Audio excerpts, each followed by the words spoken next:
मुझे ऐसा कोई गुरूर नहीं है कि मेरी जिंदगी सबके लिए मिसाल बनेगी, मगर ये हो सकता है कि कोई मायूस बच्चा किसी गुमनाम सी जगह से ताल्लुक रखता हो, वो ये पढ़े और उसे हौसला मिले, वो ये पढ़े और उसकी उम्मीद रोशन हो जाए। हो सकता है ये कुछ बच्चों को नाउम्मीदी से बाहर ले आए और जिसे वो मजबूरी समझते हैं वो उन्हें मजबूरी ना लगे। ये कुछ लाइनें लिखी थी भारत रत्न डॉक्टर एपीजे अब्दुल कलाम ने। दोस्तों, आज के इस वीडियो में मैं आपको कलाम साहब के वो किस्से सुनाने वाला हूं जिन्हें सुनकर आपके सोचने समझने का तरीका बदल जाएगा और आप अपने अंदर एक नई एनर्जी फील करोगे। So let's start the video. दोस्तों, आपको पता है कलाम साहब ने शादी क्यों नहीं की? इसका सिर्फ एक रीजन था और वो रीजन यह था कि कलाम साहब सबसे ज्यादा अपने काम से प्यार करते थे। जिस दिन उनकी सगाई होनी थी उस दिन भी वो अपने काम में इतना बिजी थे कि अपनी सगाई तक भूल गए और उस दिन उन्होंने शादी ना करने का फैसला किया। उन्होंने एक इंटरव्यू में कहा था कि इंसान शादी और बच्चे अपनी सेल्फिशनेस के लिए करता है और मैं सेल्फिश नहीं होना चाहता।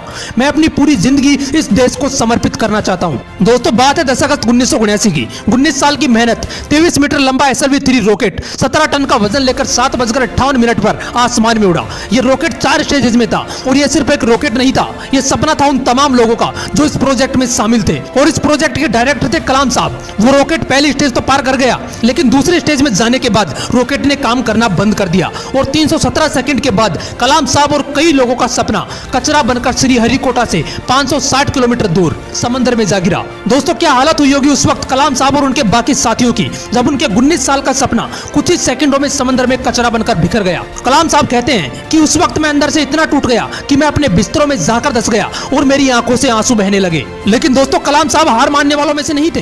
वो कहते थे कि पहाड़ की चोटी पर उतरने से पहाड़ पर चढ़ने का तजुर्बा नहीं मिलता, जिंदगी पहाड़ की चढ़ानों पर मिलती है, चोटी पर नहीं। कलाम साहब भी इसी तरह एक एक कदम आगे बढ़ाते रहे और दोस्तों, एक साल बाद 18 जुलाई 1980 सुबह 8:03 पर हिंदुस्तान का पहला सैटेलाइट रोहिणी अंतरिक्ष की ओर निकल पड़ा और अगले 2 मिनट के अंदर रोहिणी सैटेलाइट अंतरिक्ष में था। कलाम साहब ने लिखा है कि उन्होंने उस दिन अपनी जिंदगी के सबसे अहम अल्फाज अदा किए क्योंकि उस दिन उनके 20 साल की मेहनत अंतरिक्ष में थी। दोस्तों, उस दिन हमारा देश उन मुल्कों में शामिल हो गया जिनके पास खुद का सैटेलाइट लॉन्च करने की ताकत थी। ये सब हो पाया एक इंसान के मेहनत की बदौलत। दोस्तों, जब कलाम साहब को राष्ट्रपति चुना गया तो उनके स्वागत के लिए जोरों शोरों से तैयारियां की गई। राष्ट्रपति भवन को बहुत ही खूबसूरत तरीके से सजाया गया, लेकिन ये बहुत कम लोग जानते हैं कि जब कलाम साहब वहां पहुंचे तो वो सिर्फ 2 सूटकेस लेकर पहुंचे। एक सूटकेस में कुछ कपड़े थे और दूसरे में किताबें। इसे कहते हैं किताबों से प्यार। अगर इस वीडियो को कोई स्टूडेंट देख रहा है तो एक बात हमेशा ध्यान रखना कि जितना आप किताबों से प्यार करोगे ये किताब आपको उतना ही बड़ा बनाती चली जाएंगी। ये किताबें ही थी जिन्होंने कलाम साहब को इतना बड़ा बना दिया।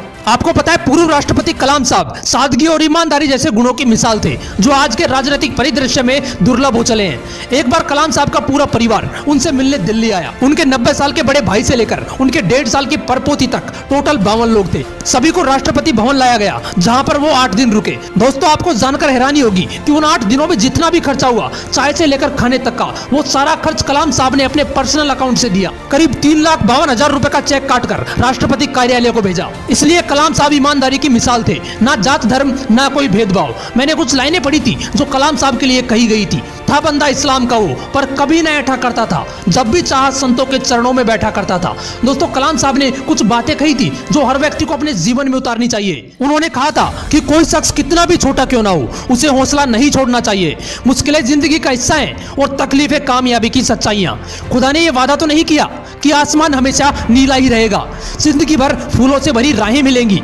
खुदा ने यह वादा तो नहीं किया कि सूरज होगा तो बादल नहीं होंगे, खुशी होगी तो गम नहीं होंगे, सुकून होगा तो दर्द नहीं होगा। ये जिंदगी की सच्चाई है कि अगर हमें एक सांस लेंगे तो एक सांस छोड़नी पड़ेगी। अगर कुछ हासिल करना है तो कुछ खोना भी पड़ेगा। इसलिए अगर सूरज की तरह चमकना चाहते हो तो सूरज की तरह जलना सीखो। दोस्तों, कलाम साहब ने तो कर दिखाया, तभी तो आज भी हम कलाम साहब के बारे में बात कर रहे हैं। अगर आपके भी है कुछ ऐसे ही सपने तो उनके लिए आज ही चलना और जलना शुरू कर देना और अपने हौसलों को उड़ान देने के लिए मोटिवेशनल विंग्स को जरूर सब्सक्राइब कर लेना। फिर मिलेंगे नेक्स्ट वीडियो में एक नए मोटिवेशन के साथ। जय हिंद, वंदे मातरम।